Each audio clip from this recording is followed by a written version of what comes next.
I'm Corbett Wall with USDA Livestock and Grain Market News, here with your weekly feeder and stocker cattle market summary for the week ending February the 17th, where we have feeder steers and heifers going right into the feedlot, selling firm to $3 higher across the country, and that was before we experienced the sharp gains on the fed cattle trade this week. So we've still got that increase in demand and market push to experience next week.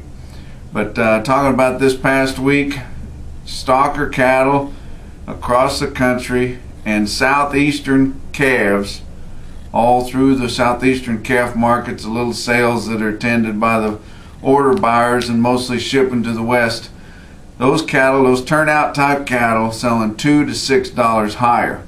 Now on the other hand, these softer new crop calves in the plains and the Midwest through the central part of the United States, the lightweights were very uneven. Some of them continuing to see increase in prices up, way up into the $2 plus ranges.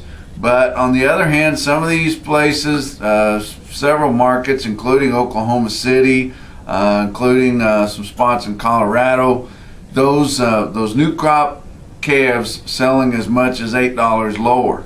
So very uneven on those new crop types. Even on those best quality lightweight steer calves, they just there's not a whole lot of time to get those cattle back grounded and ready to turn out.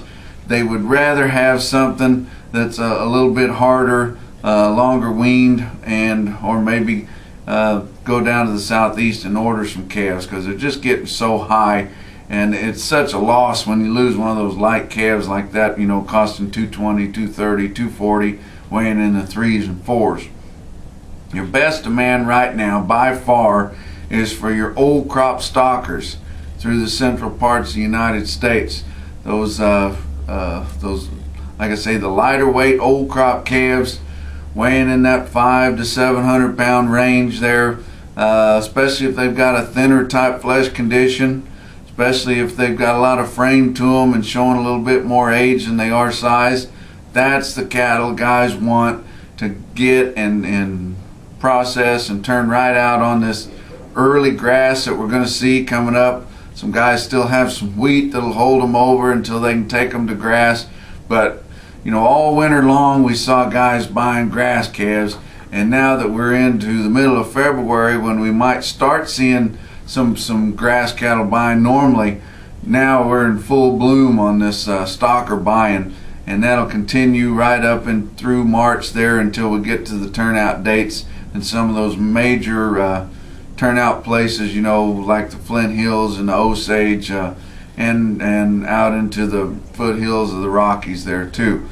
But your southeastern calf orders really pouring in this week, and we've really seen that southeastern calf market jump in the last 2 or 3 weeks since we've got back going full bore, since with the holidays coming into January, and now that the weather's straightened up and we've been so mild all year long, but really nice mild and warm weather conditions in those areas that really like to order those southeastern calves, in Oklahoma and southwest Kansas, getting out into eastern Colorado, where they really do well with a lot of those southeastern calves. They're pouring them in, and these calves are not as cheap as you might think.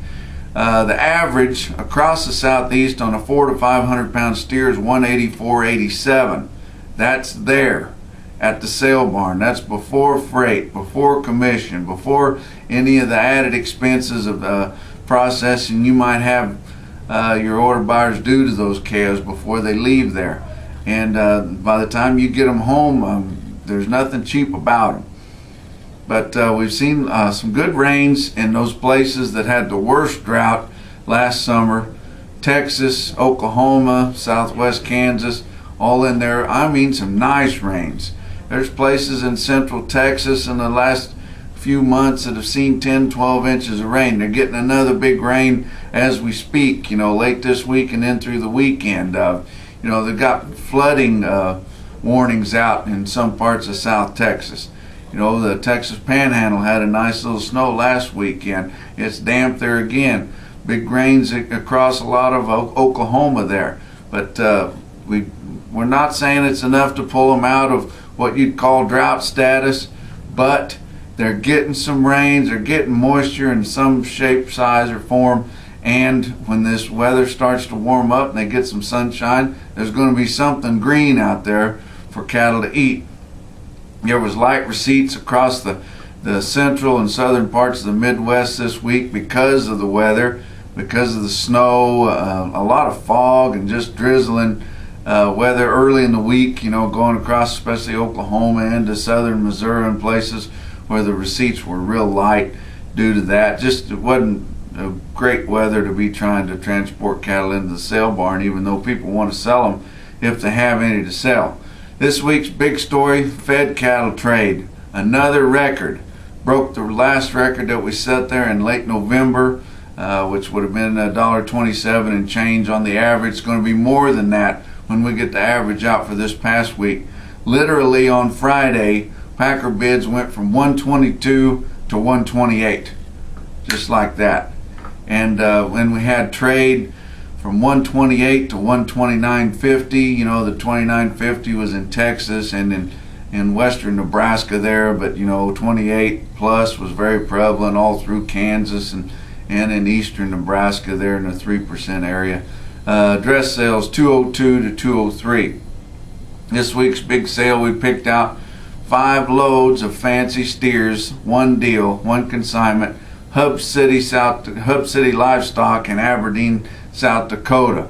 Those fancy steers, 5 big pot loads of them weighed $787 at $160.10. Regional weighted averages this week in the north central states, 700 to 800 pound steer cost you $157.68. Last week $156.04, and a year ago this week $129.15. The south central states, a 600 to 700 pound steer cost you $165.86 compared to $163.04 last week and $134.93 a year ago. And down in the southeast, we talked about the 4 weights. The 500 to 600 pound steers across the southeast averaged $168.69 there compared to $166.43 last week and $133.97 a year ago. That wraps up our market summary for this week. Check out our website for more market information at marketnews.usda.gov. From the Regional Market News Office in St. Joel, Missouri, we'll talk to you next week.